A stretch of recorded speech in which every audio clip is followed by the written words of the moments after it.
2, 3, 4.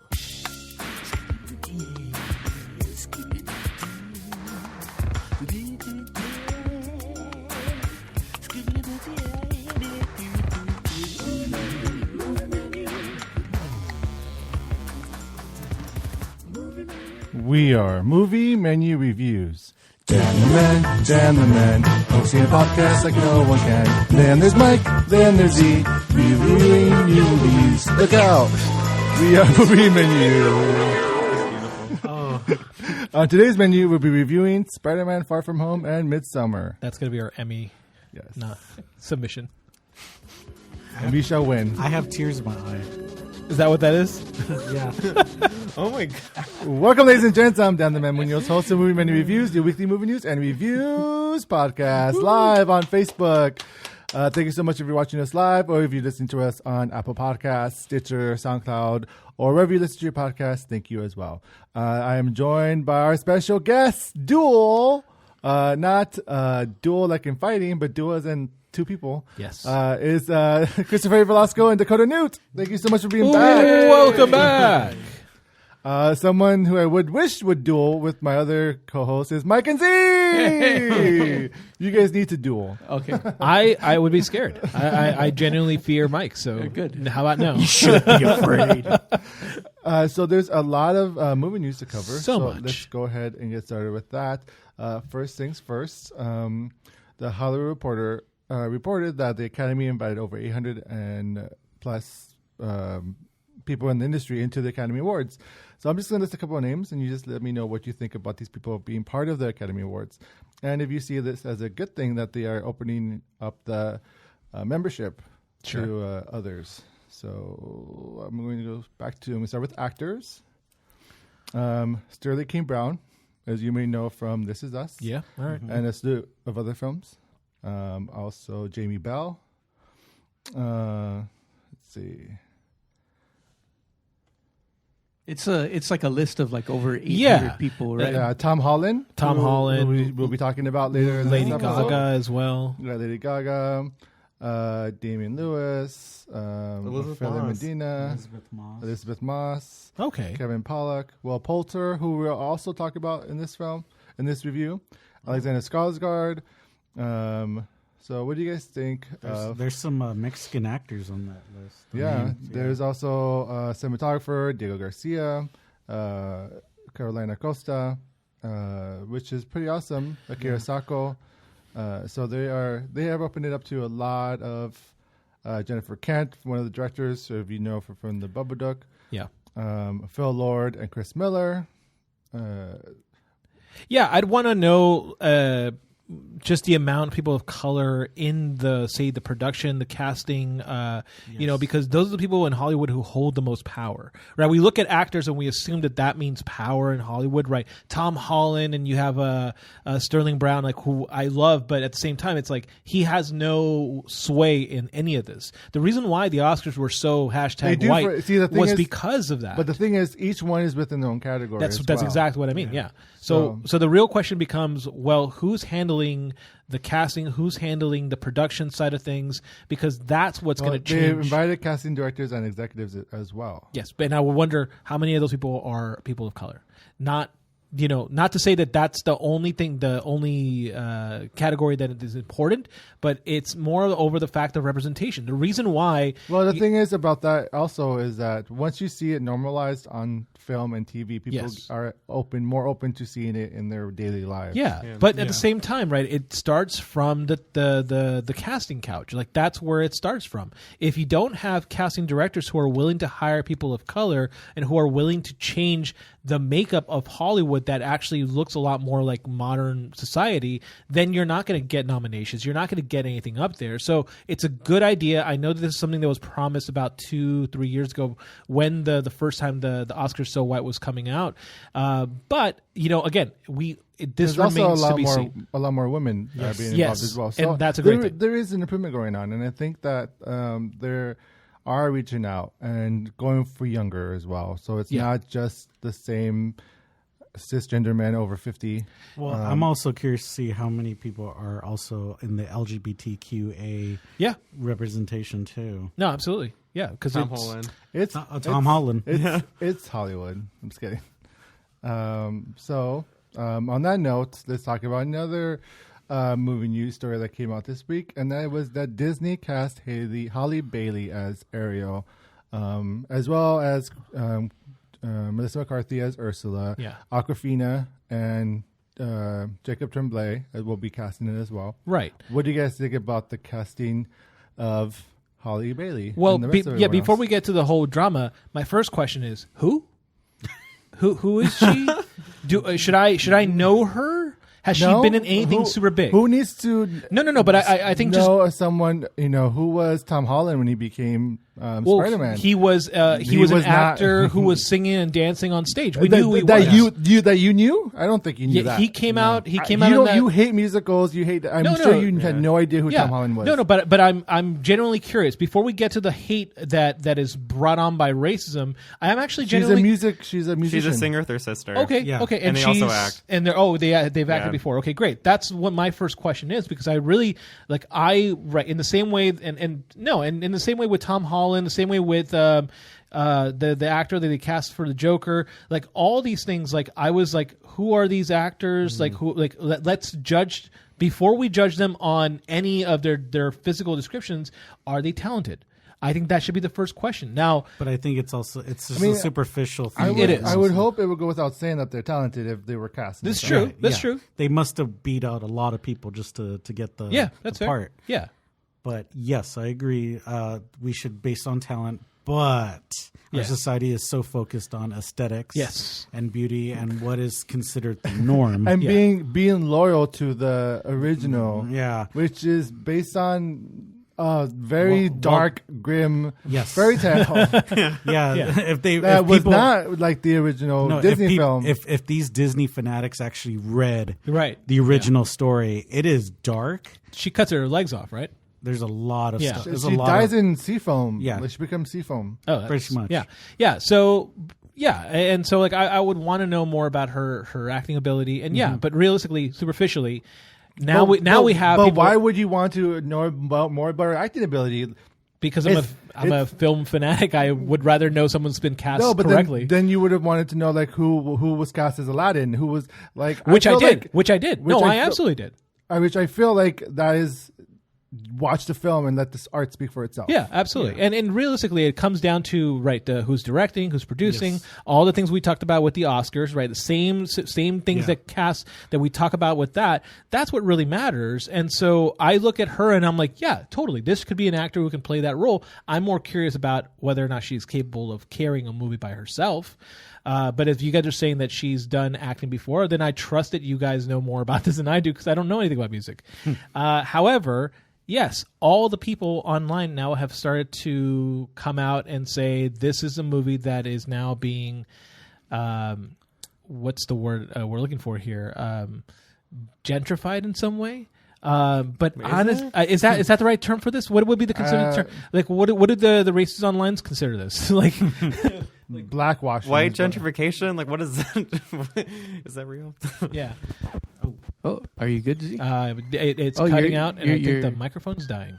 Oh yeah, I hear that. Yeah, I hear it. It was like.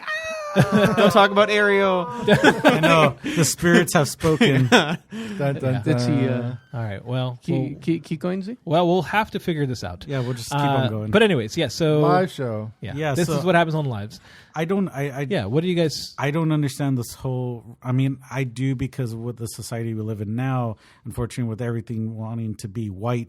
Yeah. But who the? Do we cuss, right? Yeah. Who the fuck cares if this the actress is black, white, Asian, whatever?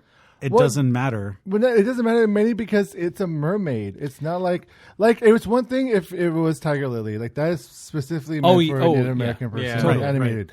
Right. But then there's a totally different thing with Ariel, who is a mermaid, a fantastical person. Well, yeah, people are obsessed with the Disney version of like this like magical thing. And what happened when Aquaman, who's very white, right, and they casted Simone, Jason Momoa, yeah, who's like not, and everybody's not questioning that, because he's pretty to look at, and you know he has that male. I was gonna say, I think it has to be with the fact that it's male. Yeah, and it's like, I mean, I think I know a lot of the gay boys are like, oh my God, Ariel, because the gay boys and their damn Disney shit. But that's just me. It's very political. I'm very political. It's definitely not just them, though. Yeah, no, but yeah, it's there like, literally is a group on Facebook. Yes, I that saw was that called too. "Make Ariel White Again." Oh, come on. Yeah. MAWA. Okay, so I think it got shut down. Good. After it got the publicity. Good. But it was there. But you know that once that movie comes out or whatever it comes out, those people who hate this, they're gonna watch this, watch it. Totally. And that's how the movie's gonna do good. Yeah, exactly. You vote with your pocket, right? What I'm hoping for, because again, my question is, who is this actress? But my when looking at her, I'm like, can we get Terry Crews as Poseidon? Oh, that would be awesome. That's what happened. That's what they had said, that they wanted. Not them, but people were wanting Terry Crews for Poseidon. Or not Poseidon. Well, and then Triton. And then the idea too of having an actual drag queen play Ursula. Yeah, that was like another thing that was happening. But then they got Melissa Carter, and I'm like, I'm not mad at that because I know she can do it. Sure. Wait, can she sing though? I think she can. I think she could. Okay. Yeah. But see, my question would we'll be, find out. Yeah, would you want to have a drag queen be the villain? Well, think about it.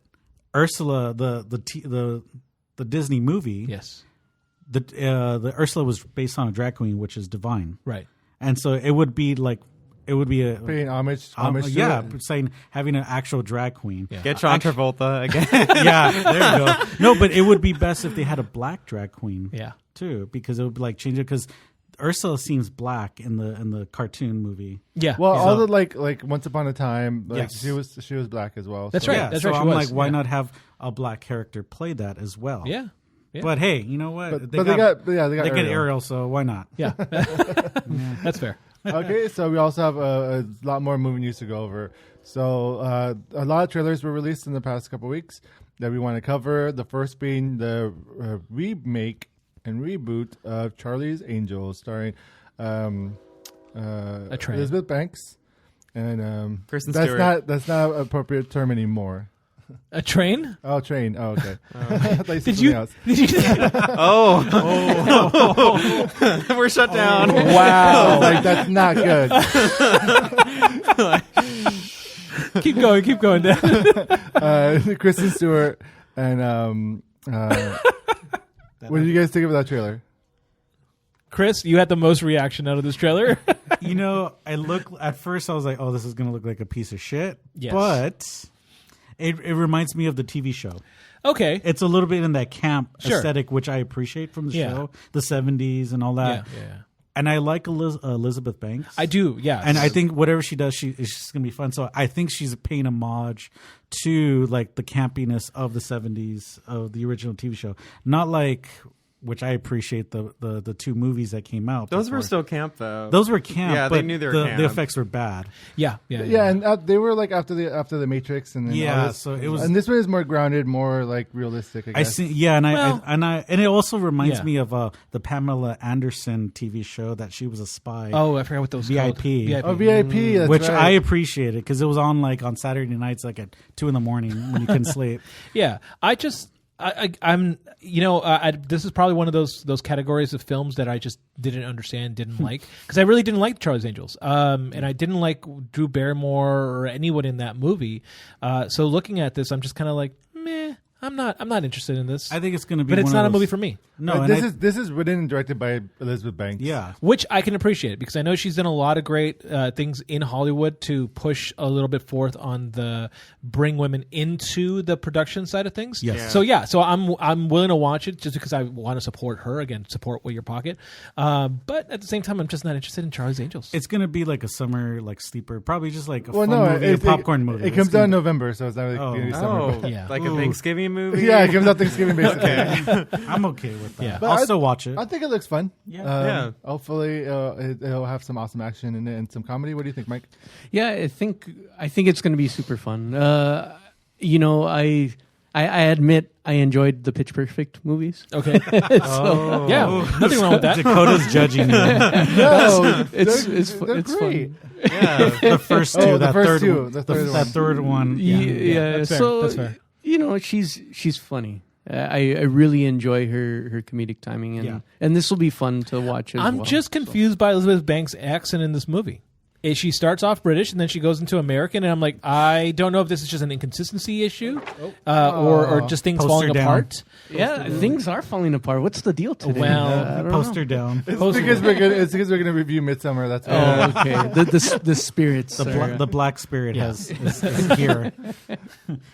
On that note, let's go ahead and move on to the next trailer review, which is Knives Out, directed by Rian Johnson.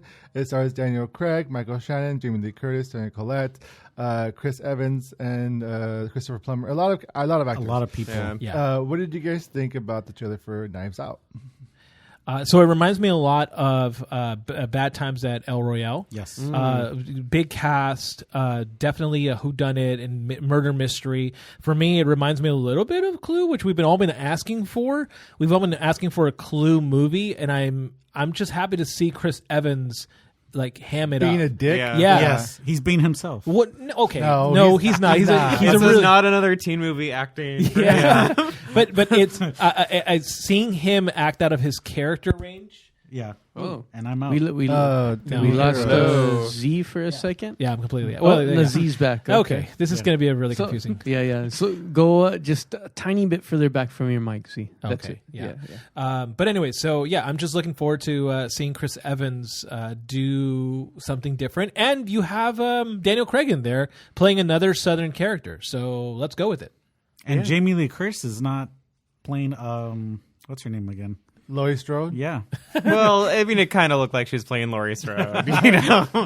Yes. And I love whodunit movies. I am excited for this film. I know there's a lot of controversy with Rian Johnson. I was going to say Wars. the next thing is Rian Johnson because Rian Johnson's written and directed. You know this. what? Like I love Brick. I was gonna say, I yes. love Looper. Yeah. and Looper, I enjoyed the Last Jedi. Yeah, I did too. But so I'm excited for this film. Yeah. When does it come? I think Thanksgiving as well. This is also Thanksgiving. Yes. Ooh, okay. Mike, did you look forward to this film? Yeah, I really loved the very first Clue. I know this is a vague association to it.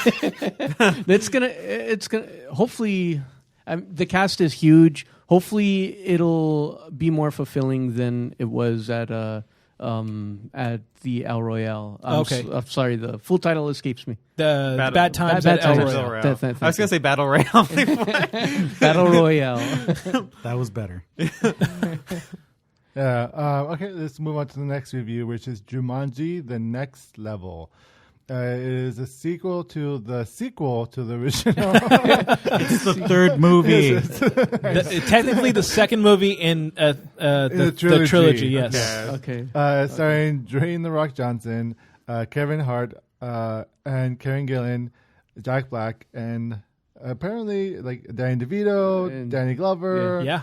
So, what do you guys think of this new addition to the Jumanji verse? I'll watch it. Yeah, sign me up. I feel like that they gave us a sequel that none of us wanted. Yes. And by doing something new with it, we were given this little gem. And so I think that doing a follow-up, now will it be as good as the original? Probably not. But you know what? I'm willing to kind of go on the journey because you got the addition of Danny DeVito and Donald Glover. Danny Glover. Sorry, the other that's the wrong Donald Glover. But yeah, so I'm really excited to kind of see what they can do with these characters because it does open it up, right? This is RPG in a nutshell, and it does kind of open it up for anyone to take on The Rock and Karen Gillian's roles. So I think that's going to be fun. Agreed. I think it's going to be a movie not to miss. Yeah. And it comes out December, which will be, again, competing with Star Wars, which the second one did as well. So that should be interesting. Yeah. Well, and it feels like I can actually handle Kevin Hart. Yeah. in this film. And this is counter programming, right? You're going to have two tentpole movies coming out around the same time for different audiences. Yes. And I think that's the key thing. Oh, come on. Most people are going to go see Star Wars. Most people are going to watch both. Yeah. They're going to watch both. Yeah. They're just going to watch one, then go to the next one, which is fine. Again, good counter programming gives you the ability to enjoy it in different ways. True. Yeah. True. Awesome. Let's go to our final trailer review, which will be Mulan. Disney just go ahead and released the new trailer for Mulan. A teaser. Teaser It's trailer. a teaser trailer, yeah. What did you guys think of the trailer? It looked beautiful. Yeah, it looks like they got a really good cinematography. I'm curious to see who's directing this, Nikki Caro, and seeing what she's done in the past, because she's doing a great job from what it looks like just on the first teaser shots. Oh gosh, she did a Whale Rider. Oh, there you go. Yeah. Oh. Yeah, so she's McFarlane USA. Like she's Oh got, my God. she's Yeah. got street cred. That's Okay. exactly what I want to Done. look. Yeah, exactly. That's exactly what you want to see when you're looking at a director. Do they have street cred? Yes, perfect. I'm interested in watching this movie. I'm glad they moved away from the white actors. Oh, thank Yeah. God. For those Scarlett who, Johansson volunteered. No, she didn't. She didn't. for those who didn't know, they were initially going to make this a white person's journey into China. They have since gotten rid of that story plot and actually just decided to go straight with it. Now they did remove the dragon, which I'm a little upset about. Yeah. There's apparently going to be no musical aspects to it. Yeah, thank God. so it's going to be more of a straight up Crouching Tiger, Hidden Dragon style movie. You know what? Which- It almost reminds me of Memoirs of a Geisha. Yeah, Kind of that style. which I'm okay with. I Yeah. think that I would be interested, right? Because it's like we've gotten Aladdin, we're about to see Lion King, and they're still geared towards those younger audiences. This looks like it's not, and I'm actually curious to find out what they can do with this. Yeah, same here. Let's see where they go. It's released next year, so hopefully they don't fuck it up. One can hope. Yeah, well. Okay, on that note, let's go ahead and head over to our movie reviews. First up will be Midsommar.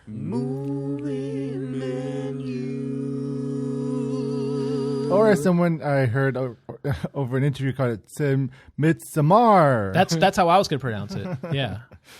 How does I have seen the film, so I'm going to toss the host news over to Z. Thank you. All right. So the movie we're reviewing is Midsommar, written and directed by Ari Aster. Aster? Ari Aster. Aster, thank you, Ari Aster. Starring Florence Pugh, Jack Rayner, and William Jackson Harper. I'm sure there's a whole bunch of other actors in this Will movie. Poulter. Yeah, this movie looks humongous. Here's the plot: a couple travels to Sweden to visit a rural hometown's fabled Midsummer Festival. What begins as an idyllic retreat quickly devolves into an increasingly violent and bizarre competition at the hands of a pagan cult. So, since you two are guests, here's what we're going to do. Depending on your spoiler-free review, I will decide this movie is worth to dine in, watch it in theaters, take out, watch it at home, or leftovers. Cannibalize yourself. That's not a thing, but sure. No, it's not. Well, we'll talk more But about cannibalism. also, you say spoiler free, but there will be a spoiler section. Yes, as well. I was going to mention there will be a spoiler section at the very end. We'll announce it when it happens. Now, whoever wins will earn a point. Whoever has the most points at the end of the season will develop a segment, except because you are the guests, you guys have the ability to gain it. We, as the old foggies, do not. So you guys can come back and host your own segment once you've achieved 10 points. If not, if you choose to do something else with the 10 points, that's entirely up to Dan because he's going to be paying for the stuff. It's under with Z's wallet. Damn it. And Chris, you've had the opportunity to have your own segment, so you know Yes. already know how it Yes. feels. So make All right. sure to want to do your second segment. Great. Or Yes. Dakota, your first. So, as I've said before, I have not watched this film, so let's keep it clean. Also, I should say, I'm not a big fan of the director, so this should be fun. All right, rate this film. Chris. Oh, I get to go first? Yes. Damn. Well, we'll go inside out. Oh, go watch it in the theater. So, dine in for you. Dine in. All right. Dakota? Also dine in. Yeah. Okay. Dan? Definitely a dine-in. Okay. And Mike? I'm gonna go takeout. Thank you. Thank you, because I wanted to hear. It's 3 against 1. Well, That's okay. except I'm the host, so technically you're all facing off with me. All right, No, guys. so this film. Yes, okay. tell me. No, tell me. So this film, it's not as much like Hereditary, which you didn't like. Right. This movie actually is like creepily vibrant. It's it's in the sun. There's no nighttime. Basically, they're a part of Sweden where the days are pretty much like 21 hours in the day. Cool. So it's very vast. It's nuts and it's very open, but yet you feel less privacy because everything. But that's already when you're there. So the story that leads up to when we get there is Yeah. very disturbing. It's a very disturbing story, and they use really cool effects that really would be beneficial if you saw it in the big screen. Oh, okay. Such as, like, can you give me an example of something? Not in this. I don't know. There's like psychedelic stuff that goes. It's, on. it's psychedelic. It's very surreal. Surreal. Okay, Yes. cool. They do some interesting camera angles in this film Yeah, as the well. cinematography is Opening was is beautiful. amazing. Yeah, and the editing is definitely way more stylized than Hereditary. Hereditary. That's what I've heard is that, Yes. that the editing is something that really kind of comes to life in this film. It's like an art within itself. yeah. Okay. Yeah. And I feel going off of that, it's a little tighter than Hereditary. Okay. I felt like the pacing, even though it That's was interesting. Yeah. that's what I felt. And I mean, there's little parts that we can get into later that is, it's like there's like, but I felt I enjoyed this a lot more than Hereditary, Okay. even though I also enjoyed Hereditary as well. Okay. See, I enjoyed Hereditary up until like the end. You're right. Yes, me and the Dan end. are probably as close to each other's perspective on this. Yeah, no, I feel the same way about Yeah. the ending in Hereditary. And though this film, again, I will say the ending wasn't as like you expected, like something like, but it's something like No, okay. I felt satisfied in this ending. Okay. I did. Right. I wanted a little bit more in the ending of this film, but I still thought the film overall was an experience to have and to share with someone. I would honestly recommend not to watch this by yourself. No. Oh, okay. I would recommend. Why would you say that? Why would you, I did see it by myself. Yeah, so so I'm not- I ended up going like I was supposed to go by myself, but then I kind of begged some friends to go with me. okay. And because the watching this film is an experience, and it's something that you need to talk about right after after watching it, just Okay. to be like, what the fuck did I just go through, and then have like a therapy session. So with a friends. shared trauma. Yeah, Yeah. I mean, Dakota and I saw it together, and was we were beautiful. both like, yeah. You were happy to have somebody to talk to about this? Yeah. Okay. all right. I just internalized it. yeah. That's fair. So tell me a little bit of the plot. We have the main character, Danny, played by Florence Pugh, who from again part of the reviews that I've read have talked about a family ordeal that happens at the opening of the movie. Yeah, That she goes through a tragic incident. Similar or dissimilar to Hereditary. Hereditary had a really like horrific. different, but similar, but different. Okay. It was a toned down version. Okay. So there's nobody's head being removed. No. Okay. Good. That's helpful. Yes. It's still traumatic. it's I still think. traumatic. It's still fucked up. Okay. Yeah, It's still fucked up. And so Danny's in this relationship with her boyfriend, and he is kind of wanting out of the relationship, but after this tragic incident happened, he feels obligated to invite her to go on this trip that they've been planning for a friend's thesis. Okay. So Does that feel real at all? Like that relationship? It sounds real, right? Like things like that happen. oh yeah, no, and it's like, and her, for her sake, it's like she's like going through this tragic thing, and her boyfriend is kind of a douche, and like he says something, or I forget what it was, but then they talk about going on the trip, and she had no idea about it, and he makes her apologize to him. He makes. Yes. Oh, okay. Like he's like I don't want to fight, and so in that, like, she's been through so much that she just doesn't want to be alone, and so she's like willing to bend over backwards to make sure he's pleased. Yeah. Yes. So you do end up hating this character? Yes. The boyfriend, I do. yeah. Yes, Yes. the boyfriend, yes. Okay. I don't care what Dan says. No, we all, even in the theater when we saw it, everybody was cheering when, yeah. Yes. Well, and if whoever knows horror, I know where that leads to. Yes.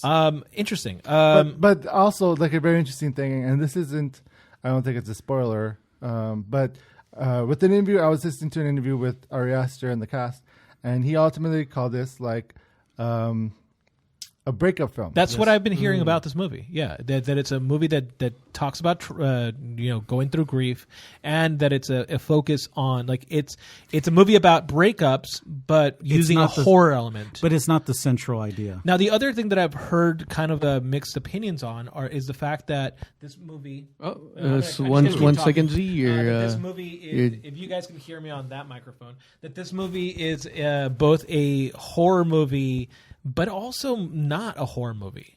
It's not. Really It's not a horror movie. film. Okay. I mean, It's a horror film. Yeah. it's a horror film. I mean, they would call it "quote unquote" existential or intellectual horror. Yeah. It would be like a psychological. It's psychological. it follows all like the witch horror film tropes. Yeah, it's just- very visually pleasing, but they're not the traditional like horror that we like, the killer and all that. It's just Well, it's not a slasher film for it's sure. not a slasher Yeah, film. which- And it's actually, I will say this, because Rigo's asking, does this movie have any devil stuff? And I will say there's actually no real supernatural element to this film. Oh, no, okay. no. Oh, it's totally about that. It's grounded. It's very grounded. Wait. Sorry, I'm getting different. You're saying that it's totally about that, and you're saying that it's not. No, in the sense like, you know in Hereditary when Yes. Toni Collette find- speaks to her daughter. Yeah. There's nothing like that in this film. Oh. There's faith, there's religion, there's beliefs that's going on and Okay. whatnot. I'm not going to say what. Yeah. But in the sense, you don't see like any supernatural thing in this film. No It's payment. all Okay. drugs or whatnot. It's all like psychedelic stuff that you But see. it's also mind control. Yeah. Curious. Okay, Yes, that's yes. interesting. All right. So I guess the other thing would be for me to understand. Does this movie play on metaphors really well? Like one of the things that we love about horror is that it does focus on metaphors. It doesn't directly talk about its subject matter. It goes Oh, This movie is all metaphors. Oh, It's nothing but It's from, metaphors. it's from the first beginning, like for the first shot. But the great thing about Till the this, end. that's awesome about this film, there's so much to watch in this film that you will miss stuff, and I would actually recommend to like watch it twice. Yes. Just because there's paintings on the walls of where they go in that Okay. you should pay attention to. There's like people talking in the foreground and then things happening in the background that you will miss because you're listening to people, and then you realize, oh man, there's stuff going on in the background. So it's stuff like that Also, is the really dialogue. enjoyable. There's a lot of like things said by certain actors in the film that you're going to get the big clues. Yeah, like to stuff. payoffs. Yeah, you're like, oh, and then when it happens, you're like, and you're in the theater like, okay. oh, that happened. Oh my god, because this person said this and this. You're just like, so there is a satisfaction too. oh, this big movie. time. For Okay. me, I felt that way. Gotcha. Okay. Cool. Now, Mike, why did you hate this film? Yes. Yeah, I didn't hate it, but I agree. I agree with you guys that this isn't like. Is that why you hated this it's- film because it wasn't Hereditary?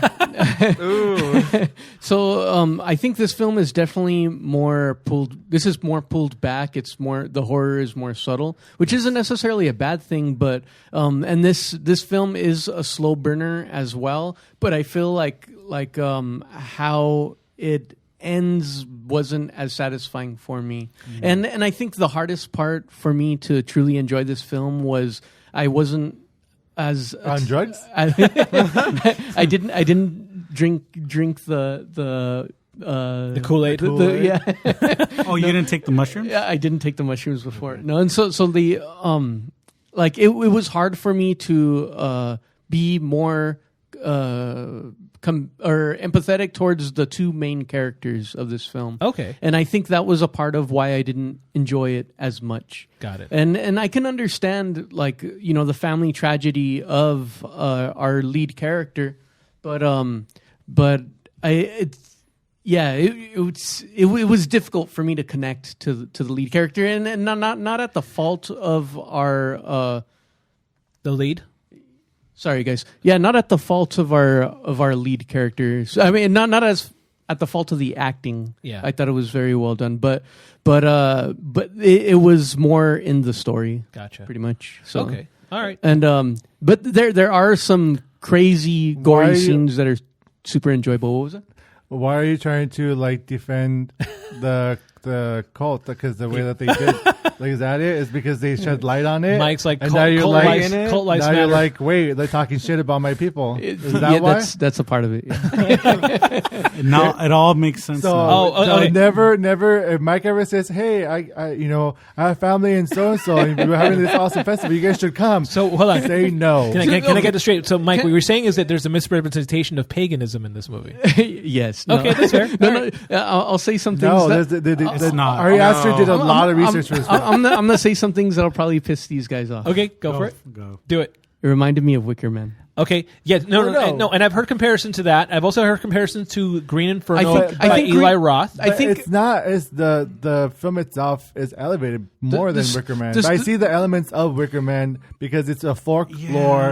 Yeah. it is this folklore horror. Yeah, I totally Which- agree which with is- that. I Yeah. think you Wicker can Man is. sympathize more with the cult more than in Wicker Man. Like, Yes. they're Yeah, not for sure. necessarily evil. Yeah. Yeah. Yeah, the cult definitely does believe that they are good people. which is Yes. and you can actually connect. Who's to say with, they aren't? Yeah. you got a good point. But see, but the other interesting element is this movie's also named the same title as another movie called Midsommar. Yes. That has the same character names.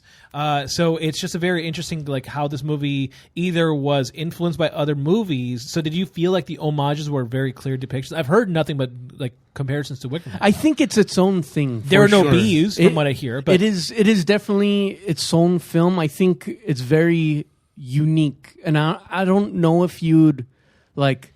You can't directly compare this to another film. Like it is definitely its own thing, and I can give Ari Aster that for sure. Okay. That it is definitely a unique theater experience or movie watching experience, whether you decide to watch this in the theater or at home. now, yeah, okay. I mean, to go off on that, I think some people are probably going off of like the Nicolas Cage Yes, remake, yes. which I don't think they've seen the original Wicker Man. Bees. And that's what I'm referring to when I mentioned the No, I Wicker just Man. wanna make Thanks for sure. clarifying that. I appreciate that. Because- yeah, no, the no. 70s one. Yeah, because I felt that too when I saw it, and then I was like, okay, I saw some homages to other films, which I didn't mind because I know the director was like, he did his research. Right, exactly. And I appreciate, like, he did those little subtleties and things in the film.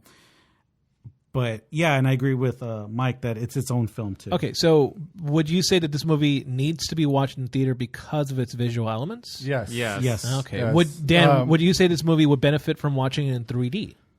Oh God, no. That's a joke. That's a joke. I feel like you would vomit if you watched it in 3D. Yeah, no, I agree. I would watch this in 3D, but I would watch anything in 3D, so that doesn't On LSD. mean much. Like, you don't think you throw up watching all the camera angles and everything go in 3D? It doesn't mean I wouldn't watch it. All right. There'd just be throw up everywhere, and I'll still be watching it.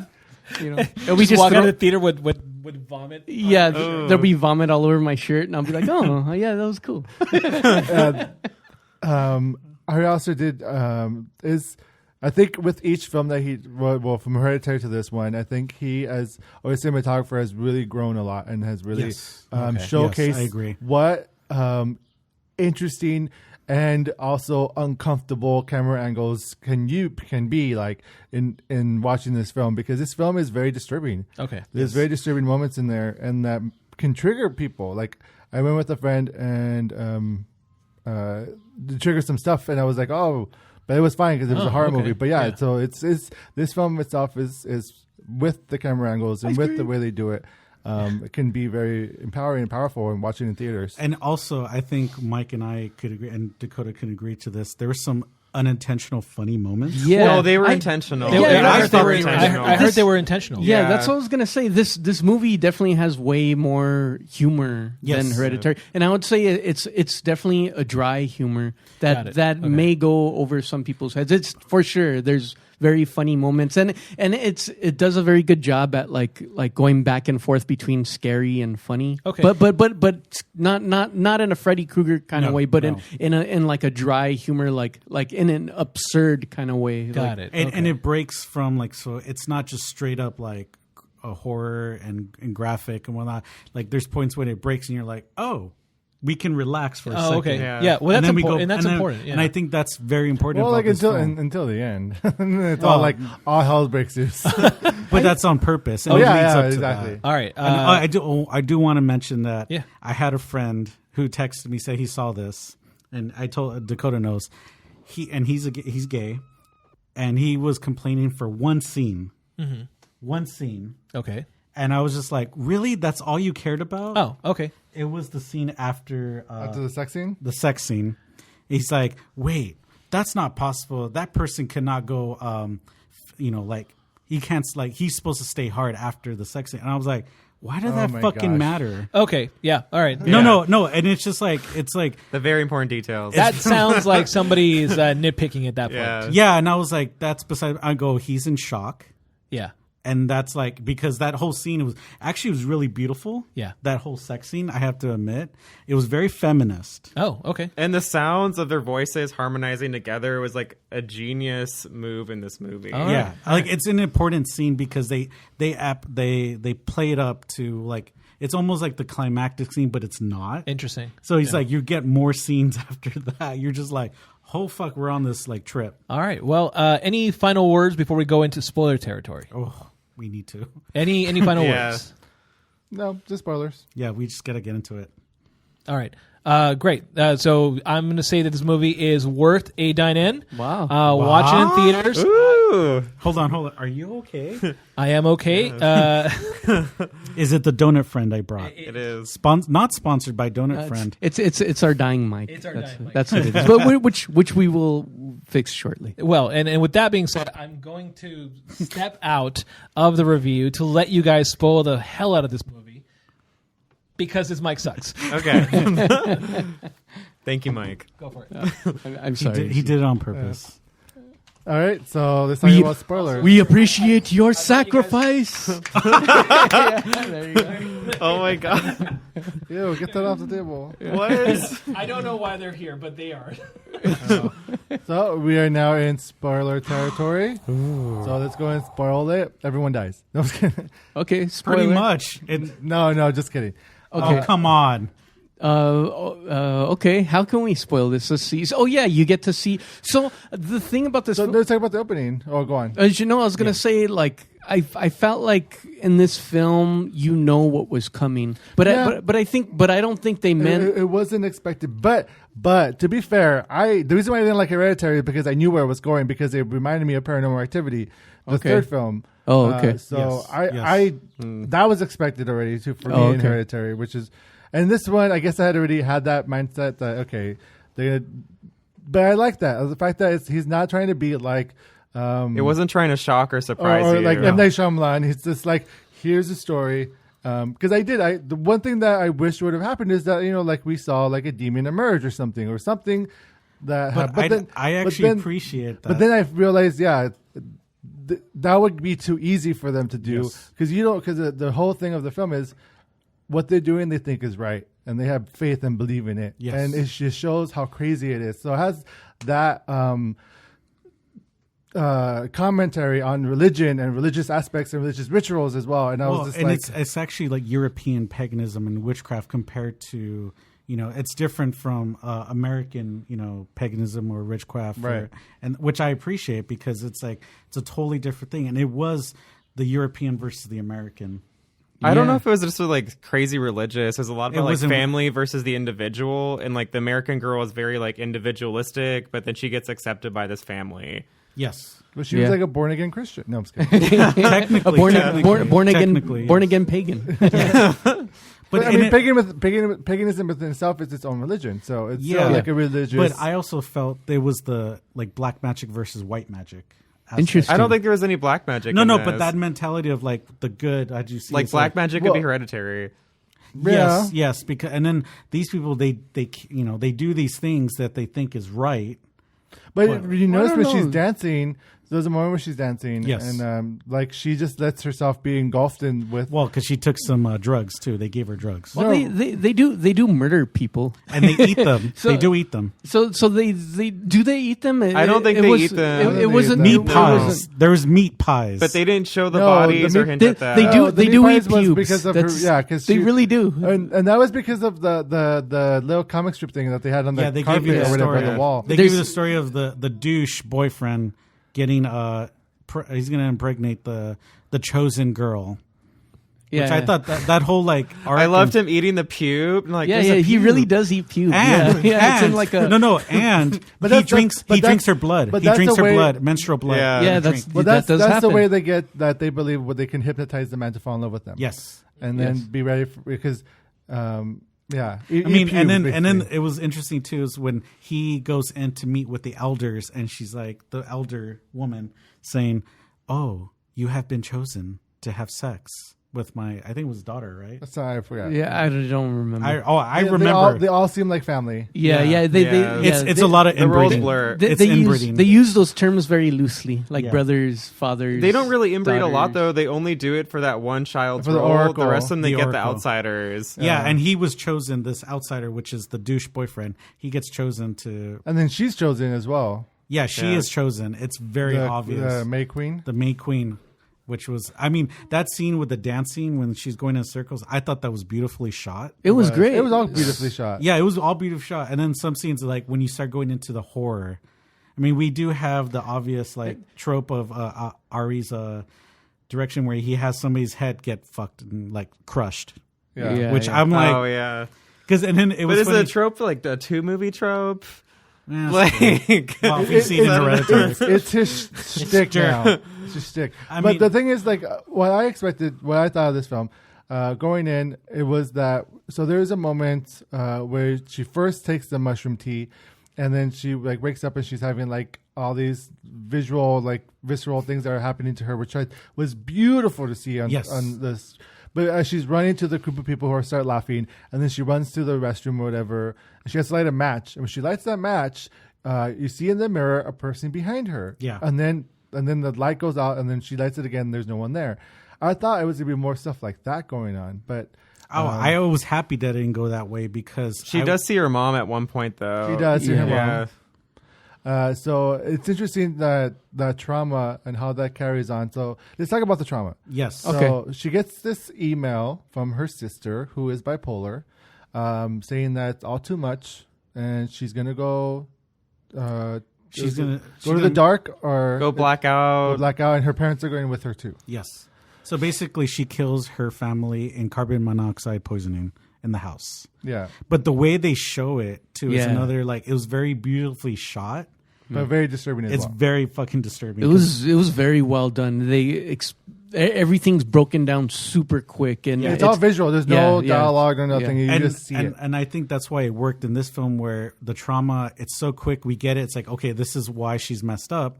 Then we lead into the festival of horrors, as we call it. Or, And that's like within like the first 5 minutes. So Yes. it's like the setup of the film. So it's like, oh, okay.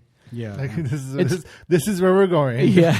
Yeah. It's funny to hear that there's a dance competition in a horror film, but there is. There's a dance off. The better Suspiria. Yeah. And or even no, Climax was really good. The movie Climax. Speaking of drugs. Yeah, speaking of drugs, and go watch Climax, everybody. It's a good film to watch. Okay. Climax. Yeah, If you want a darker high. That's a dancing horror film, right? The Yeah. ballet dancing. Is it ballet Yeah. dancing or just dancing? No, we're like clubs, it's street like dancing. 90s, like voguing, all that of that period. Yeah, because What's the director's name?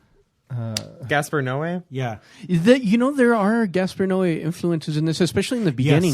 Yes. There's Yes. this one shot that's a very Gaspar Noé shot where like you're seeing the street upside down, Yes. and then you hear these like low like hypnotizing rumbles. I was like, this is Gaspar Noé. that's one of the moments I said that if you watch it through that moment in 3D, you throw up. yeah. It was beautiful though. I loved watching that. Unlike a Gaspar Noé film, it only lasts like about a minute. In Gaspar Noé's film, it's like more than 15 Continuous. minutes. Yeah. It's like 15 minutes where it's like, is the whole movie going to be like this? Jesus. But So- yeah, it's. I mean, again, this film is beautifully shot. The horror is really subtle, and it's like it's Clue where it's. I mean, not Clue. It's even when the first death scene of the elders when they throw themselves off. Did you see that coming? That Yeah, yeah, that was yeah, obvious. I did. I was like, girl, just Okay. do it. But Yeah, I love yeah. the part where I was like, oh, after- these two are gonna die. yeah. But they first slit their hands to put blood on the rocks, and then they're like, okay, I'm ready, and they fall, and then one dies immediately. The second one doesn't, and then they have to go and smash the face in to make sure With the helmet. So make sure he's dead. So in just to clarify for the viewers, in that culture, like the elders, once they reach a certain age, they sacrifice themselves to, Yes. and so these To the circle to be to this They believe after year 75, you can no it's longer. like 72. 72. Oh, 72, yeah, you can no longer. Oh, yeah, because like the multiples of 18, 36, 72. yes, And so they basically jump off a cliff, and like the first. To start the cycle over again. Yeah, Yes. so the first person that jumps off the cliff, they're like dead instantly, and Yeah. you see the face like smashing, and it's pretty intense. He does. The director goes in close to make sure we see that. And then all the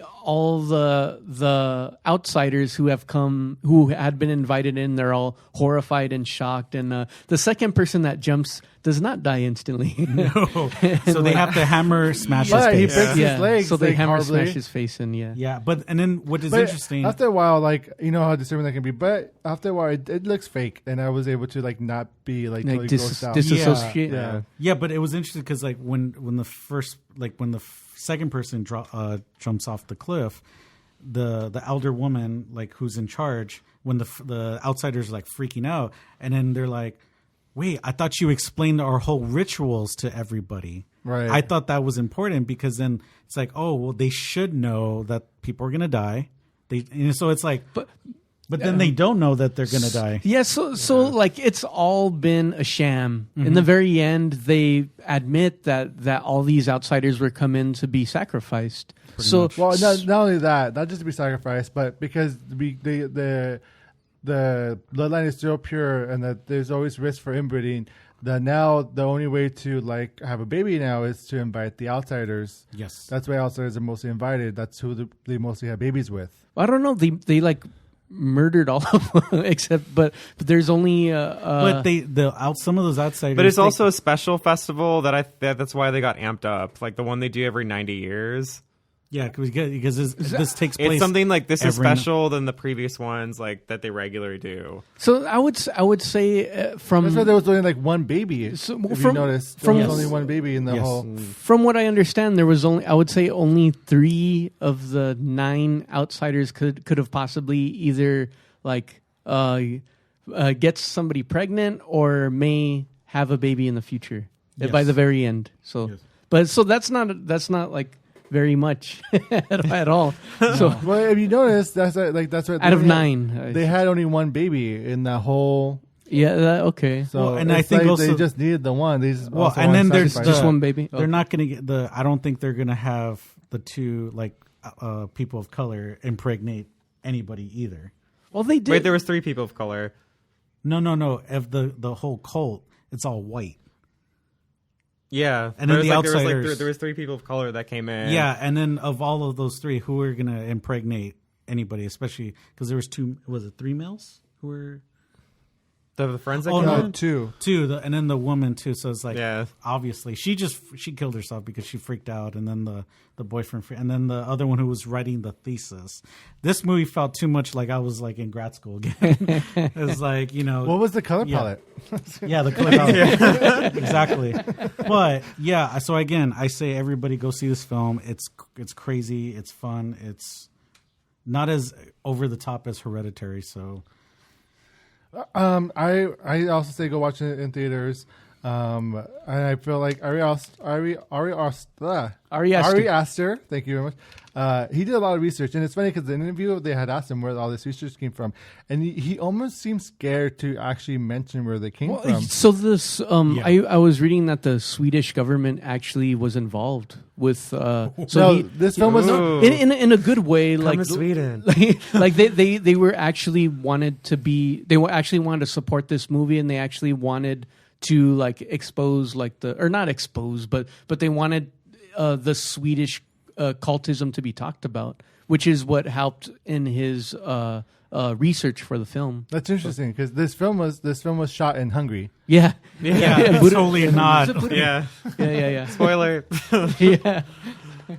So definitely go watch this film and go enjoy the visualness of this movie. Or in 3D for Mike. Yes. Any final thoughts, Mike? You'll still enjoy it at home. This isn't your conventional slasher film.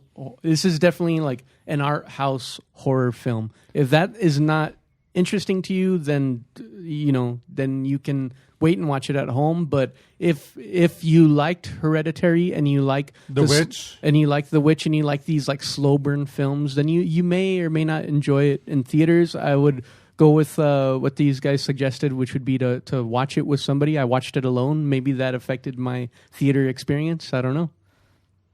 Dakota? Any final I was thoughts? surprised how like quiet people were. They didn't really react much to the movie. It's like I think he and Dakota and we I laughed a lot. we were the like most active in the theater. Please laugh. It's funny. There's a scene where there's where the guy I know we should be wrapping up, but this is worth mentioning. So the douchey boyfriend, they drug him so he can have sex with the teenage girl that's there, that they've approved the relationship to happen. So they drug him and they take him into this room, and then there's like a bunch of naked elder ladies around. Oh, and then he's just kind of like confused and drugged out and like, okay. So he goes on top of the girl, and then like one of the elders is like pushing his butt in, and he's kind of confused, and like the mom is like holding the daughter's face and like singing to her. And then the guy's she like, sings beautifully too. Yeah, and he's like, what is going on? And she's like, focus, like finish. Yeah. But I think that was a beautiful shot, because I felt that was The most awkward sex scene. No, it wasn't. But beautiful sex scene. No, it was not awkward. I thought it was beautiful. It was about feminism. It was about like, you don't really need a man. You just need him to do what he has to do. Women will take care of everything else. That's all I felt. I mean, it was very empowering. I felt. We're in spoilers. I felt it was worth mentioning. Yeah, no. It's a beautiful scene. And it's important too. And then the May Queen, which is the Danny girl, after she's crowned the main queen, she hears something and they're like, oh no, it's not important. And then she goes sees it, and then, which I thought was equally important, she sees him having sex. She freaks out, and all the young girls go with her, go to the room, and then they start screaming with her in unison. Like they're sharing her pain, and then they're vibrating along with her, and then the earth is vibrating. Again, that was also equally important. I think that was just an earthquake, Chris. No, that too. But no, I thought that was like, because they were sharing her pain. I think she was finally releasing her trauma. So good point. Yeah. I agree. Like Z mentioned, this is a dine-in for Midsommar. Rigo, you should have taken him. I should have, Rigo. I'm sorry. Yes, yes, go with him. Let's move on to the next movie review. Movie menu. So the next film we are reviewing is Spider-Man Far From Home. Directed by John Watts, written by Chris McKenna and Eric Summers, based on the characters by Stan Lee and Steve Ditko. Here's the plot. Following the events of the Avengers Endgame, Spider-Man must step up to take on new threats in the world that has changed forever. Starring Tom Holland, Samuel Jackson, Jake Gyllenhaal, Zendaya, Jacob Batalon, John Favreau, and Marissa Tomei. All right, guys. I have seen this film, so I'm going to toss the hosting duties over to Mike. Hey, I have not seen this film. Party. All right. So, depending on our spoiler-free at first, and then we'll go into spoilers. Mike will decide this movie is worth the dining watch in theaters, take out ready to watch it at home, or leftovers. Shoot a web in your face. That sounds wrong. It does sound wrong. Kinky. Tom Holland would do it. Or He could do it all over my face. Or go to the multiverse and never exist again. Okay. Oh, okay. He just got that. And you guys already know about the point system, blah, blah, blah. You know. Okay, Mike? All right. Dakota, how do you rate this film? Dine in, watch it in theaters? Dine in. Okay. Chris? Dine in. All right, Dan? Dine in as well. Okay.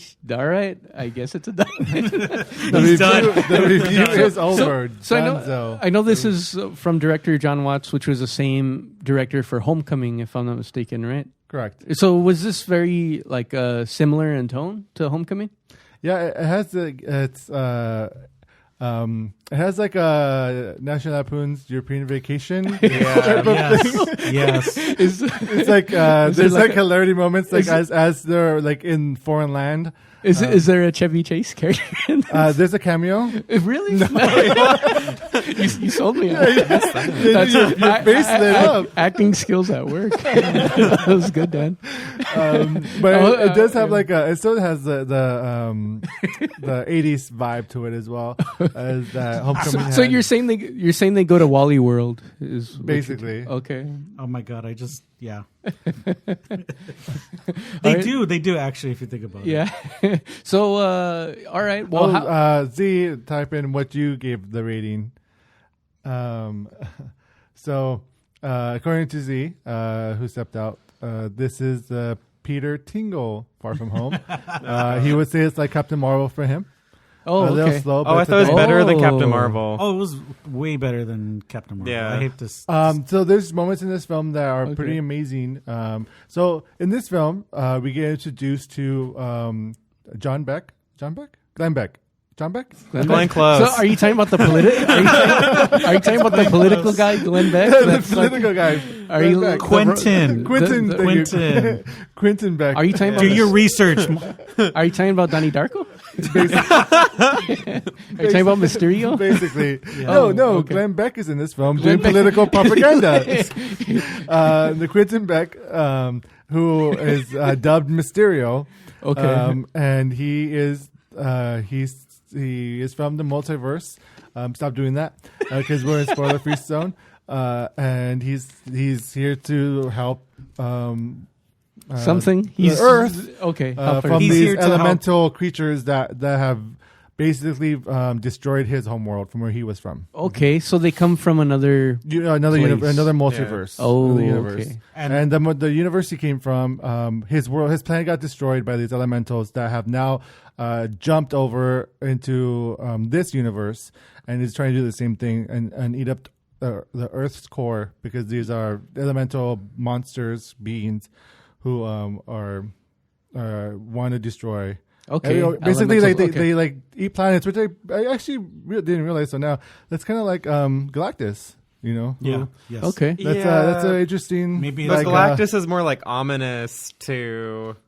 These don't really have like a face or a personality. No, They're just like but fire. no, but earth. the thing of it being like eating Earth's core. Are the elementals more like the monsters in like Suicide Squad? Where it's, No, it's They'd be like a Harry Potter monster. They're literally like elemental. Like there's a big fire lava monster. There's a big Yeah. They're water all- monster. and then there's like a Captain Planet monster. basically Yeah, it's all Captain. There's a heart monster as well. that's Spider-Man. Oh, okay. He's the Spider-Man's heart. the heart. Okay.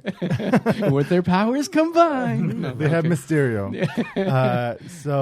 Again, they did a really good job in the film. They do like a tribute and they explain where they are now, where Oh, okay. In the timeline, you mean? in the timeline. Okay, of, got you. Of after Endgame. Okay. you know, all the students disappeared. They call it the blip, and blip. now 5 years later, they are back in school, but their school is making them do the year again, even though they did half of a year before they disappeared. Oh. Now they have to do the whole Yeah. year, the whole senior year. Come again or on, whatever. logic. Oh, okay. It's because they need a couple more Spider-Man movies, right? Exactly. Yeah. Okay, got you. But they do a funny. It's like an intro video that they do. It's Oh, like okay. those high school news, like here hard hitting news. Oh, Dun, that's dun, dun. that's funny. It's Okay. hilarious. It's really funny the way they do that. All right. They're gonna go on a European trip and Okay. You National Lampoon European and Vacation. basically go national. Lampoon. Okay. Peter Parker wants to admit that he's in love with MJ, played by Zendaya, Okay. and it's like a little love story. How is that between Peter Parker and MJ? Awkward. It's when nerds collide. Is it like good awkward or bad awkward or like? Oh, it's cute awkward. Yeah. It's because they're both nerds. Oh, okay. So it's, And it I don't think works. like he's the one. Like, okay, she's the one he's interested in. I feel like they tease different things more than MJ. oh, okay. So there's like Yeah. other love interests as well. But like okay, Peter Parker has more chemistry with like even the other leads. Okay. So in reality, like the chemistry is just not there between the actors. I feel like I'm calling this out. Oh Call my it out. god, That's Yeah. why we're here is to call it out. he has more chemistry with his best friend. Got you. Okay. or Mysterio.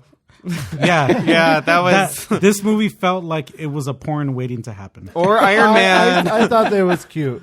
No, I was just wanting what's his name, Jake Gyllenhaal and Tom Holland to just start making out. 'Cause that's where I felt like it was leading to. Save the world. You know, so sorry. Jake Gyllenhaal was single, or Quentin Beck was single. You mean Glenn Beck? Yeah, Glenn Beck. I'm sure he's single.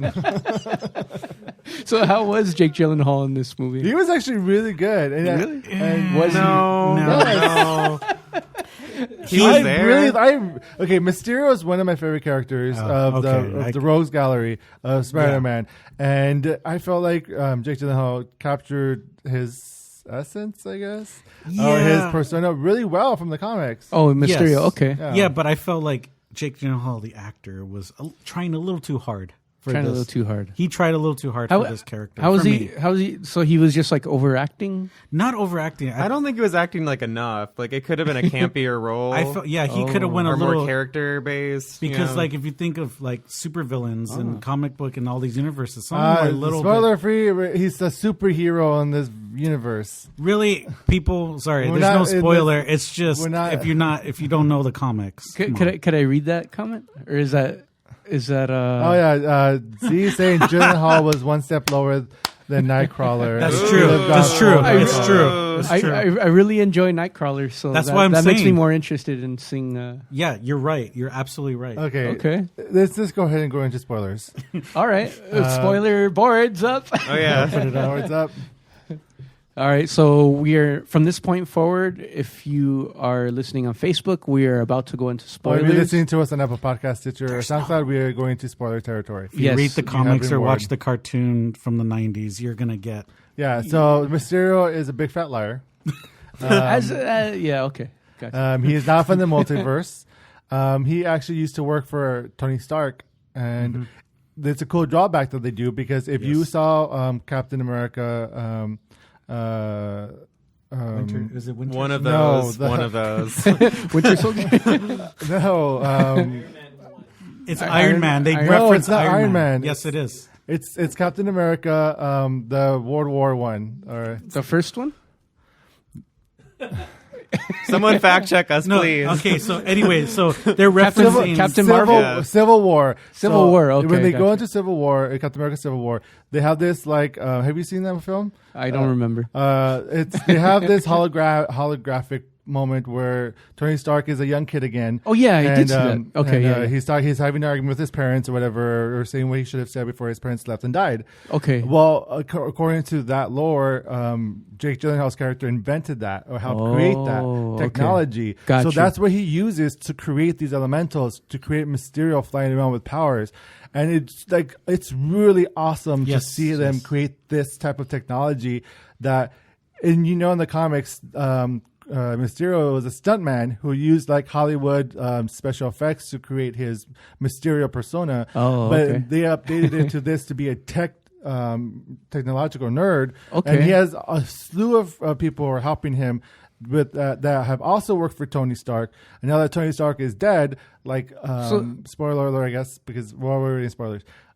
They help. Double spoilers. They help Quentin Beck try to be the new hero, so they can get all of Tony's tech and money, all that stuff, so they can be rich. So is he kind of like building up to the evil Tony Stark? I guess to being an evil Tony Stark. Is that what? Oh, basically, yeah. yes. Okay. Yes. And he and the cool thing is that so Nick Fury leaves this like Edith like Siri type of technology to Spider-Man. Some glasses. And so it's like Google Glass. Google Glass, yeah, pretty much. Is he like taking photos? But Tom Holland is horrible at it. Okay, as he is with most things. Okay, and he almost kills his whole trip. That's great. Kills his students. Yeah, that's why it's European vacation. Yeah, it's hilarious. It's very Got ridiculousness going on. Okay. John almost kills them all. He gives it to Mysterio because he believes Mysterio is can be the new Iron Man, or should be the new Iron Man, because he's a hero. He fought everything, and so now Mysterio has all these capabilities of Tony Stark's like whole tech company. Got you. That from these glasses. Oh, okay. That he can utilize. So the that all the holograms are created from drones. That's why there's all this cool stuff going on. I don't know. Anything else you guys want to talk about? I mean, that was pretty much a lot of it. I want to know. So like you mentioned that Mysterio creates the elementals. So does that mean that there is no like other world, or there is no multiverse at all. Well, we can talk about that in the post credit scene. Okay, so before we do so, it's up to that point in the film. It's kind of like, But I believe that's all a lie. it turns into like The Boy Who Cries Wolf kind Right. of. Yeah. So like it's like there was no like multiverse. Well- then in the post credits, like it shows that there is or something like that. Something like that. Okay. Well, Yeah. it leaves it open because they're not sure. Okay. Because someone comes back that you're like, what the hell?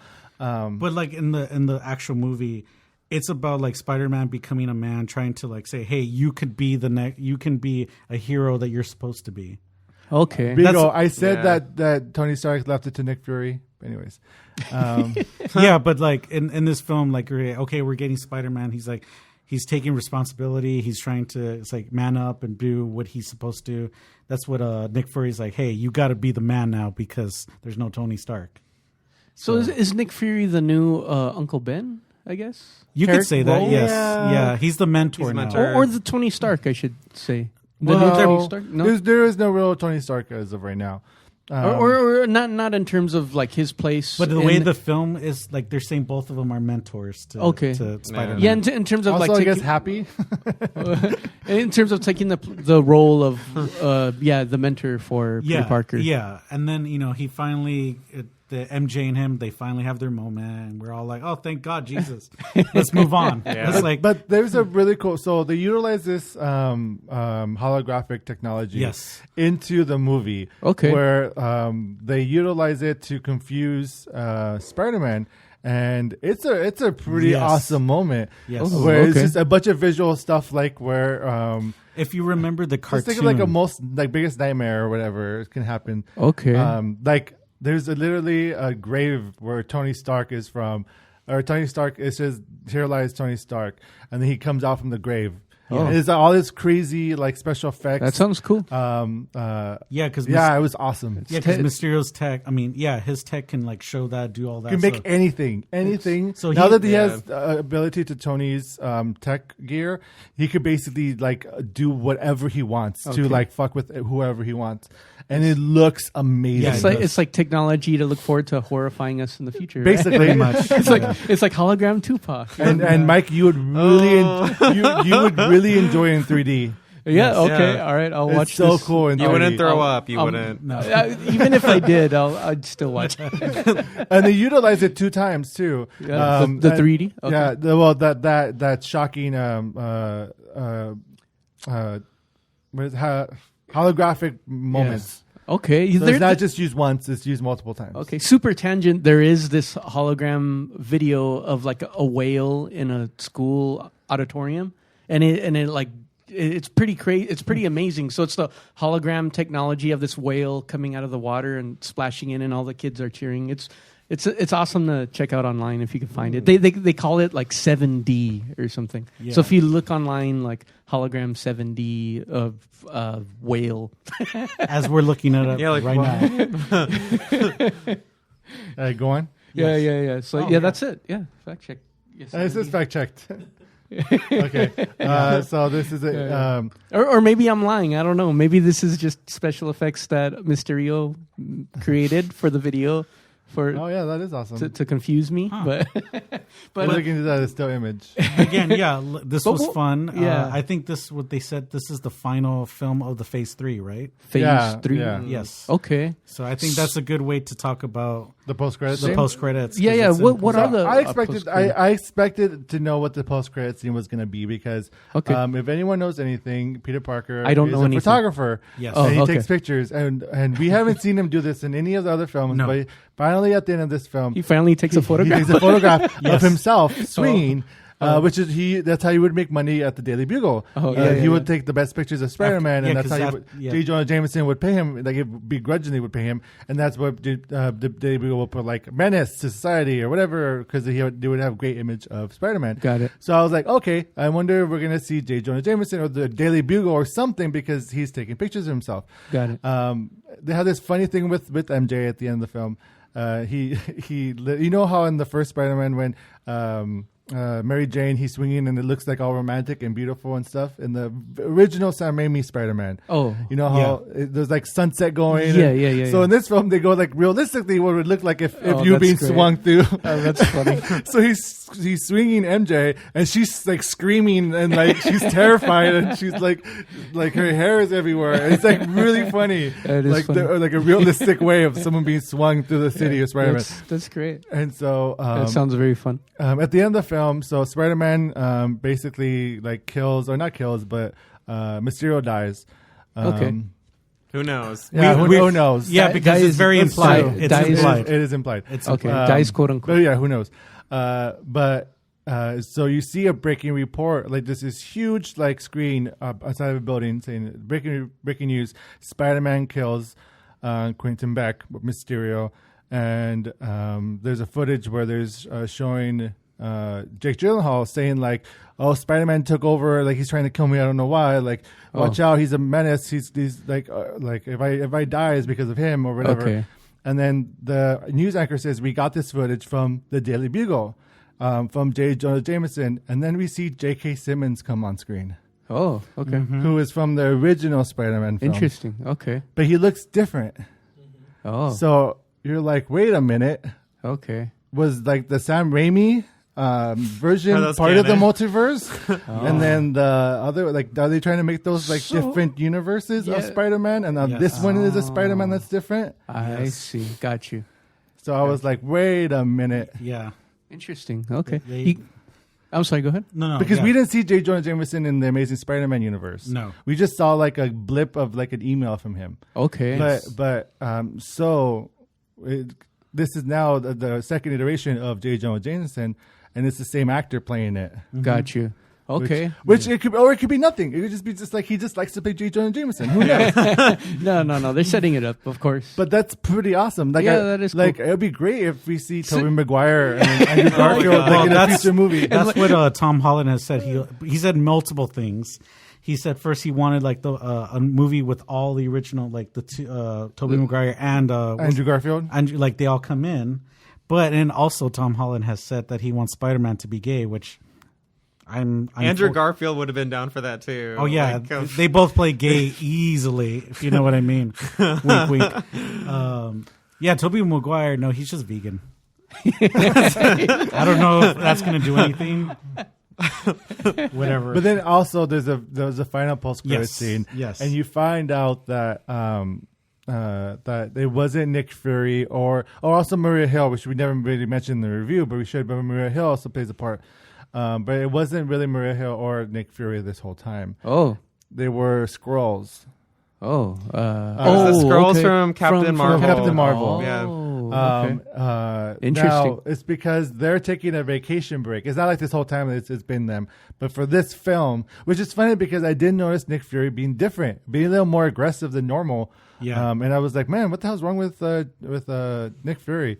Now I realized it was So they're just like stand-ins for fun? Yeah. Because Nick Fury's on vacation? Yeah. That's funny. They're trying to like be the people in charge, but I they're see. taking it overboard and stuff. I see. That's funny. So it made sense at the end of the film. But that also leaves a question like, oh, so the Skrulls are back on Earth. Okay. So what does that mean? Is there going to be a secret invasion? Who knows? There's so much open-ended that they can do with Phase 4. Well, where it ended with Captain Marvel, the Skrulls were good, right? Mm-hmm. So- But again, there's multiple Skrulls out there. I see. So it's just open-ended. Yeah. Okay. All right. And basically... And basically, J. Jonah Jameson was a Glenn Beck type of character. Okay. And he says the secret invasion is implied to be part of the Kree. From the Kree. Yes, Okay. the Kree. All right, you guys got. I think I've heard enough. You guys got any final words No. for the film? Go watch it in theaters. go Watch it in 3D. It's fun, It was fun. Yeah, it was It fun. was a fun popcorn flick. Yeah. Better than Men in Black. Okay. Oh, God. Or even the Dead Don't Die. Yeah, for sure. What's that song? Oh, it's a great song. It's called "The Dead Don't Die." Yeah. Oh, you didn't get the script? I only got the part of the scenes where I'm with you. Okay, on that note, Mike, Handing the hosting- what's the rating? I'm not going to tell you because if I tell you, you're going to take the hosting duties. I'm holding it. Okay, it's a because- dine-in. Yeah, it's a dine-in. Go ahead and watch it in theaters. Watch it in 3D if you can. Here's the hosting duties. I'm taking it back. And thank you, Z, for your sacrifice, your Midsommar sacrifice, which happens every 90 years. So it's bound to happen. we dressed Z. No, as a- Z's dressed up as the bear. Yeah, now. yeah. We put him in a real bear suit and Yeah. we lit the house Bye. on fire and he's burning in the house. Yeah, That's you're, what you're happens. protecting us from the black beast. Yeah, That's what it was. Yeah. that is what they call it in the. in Thank you. Midsommar. Yes, thank you, Z. Thank you, Mike.